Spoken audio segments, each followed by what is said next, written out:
Chilli powder ಸಖತ್ ಖಾರ ಬಣ್ಣ ಮತ್ತು ರುಚಿ ಆಚಿ ಚಿಲ್ಲಿ ಪೌಡರ್.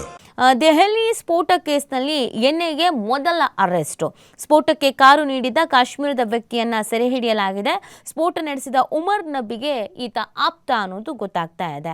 ಕೆಂಪುಕೋಟೆ ಸಮೀಪದ ಕಾರ್ ಬಾಂಬ್ ಸ್ಫೋಟಕ್ಕೆ ಆತ್ಮಾಹುತಿ ದಾಳಿಕೋರ ಡಾಕ್ಟರ್ ಉಮರ್ ನಬಿ ಬಳಸಿದಂತ ಹುಂಡೈ i20 ಕಾರು ಖರೀದಿಗೆ ಸಹಕರಿಸಿದಂತ ವ್ಯಕ್ತಿಯನ್ನ ರಾಷ್ಟ್ರೀಯ ತನಿಖಾ ದಳ ಎನ್ಐಎ ಅಧಿಕಾರಿಗಳು ಭಾನುವಾರ ಬಂಧಿಸಿದ್ದಾರೆ. ಇದು ಈ ಪ್ರಕರಣದ ಮೊದಲ ಬಂಧನವಾಗಿದೆ.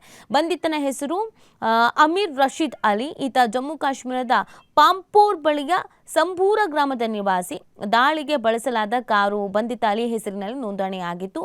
ಆತ ಉಗ್ರರೊಂದಿಗೆ ದೆಹಲಿಗೆ ತೆರಳಿ ಕಾರು ಖರೀದಿಯಲ್ಲಿ ಸಹಕರಿಸಿದ್ದ. ದೆಹಲಿ ದಾಳಿಗಾಗಿ ಕಾರಿನಲ್ಲಿ ಸಾಗಿಸಬಹುದಾದ ಸುಧಾರಿತ ಸ್ಫೋಟಕ ಸಾಧನವನ್ನು ಇದೇ ಕಾರಿನಲ್ಲಿ ಇರಿಸಲಾಗಿತ್ತು ಅಂತ ಕೂಡ ಹೇಳಿದ್ದಾರೆ.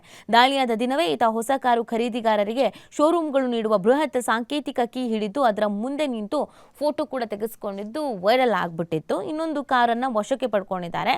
ಇದರೊಂದಿಗೆ ಅಧಿಕಾರಿಗಳು ಆತ್ಮಾಹುತಿ ದಾಳಿಕೋರ ಡಾಕ್ಟರ್ ಉಮರ್ ನಬಿಗೆ ಸೇರಿದ ಮತ್ತೊಂದು ಕಾರನ್ನು ಕೂಡ ಜಪ್ತಿ ಮಾಡಿದ್ದಾರೆ.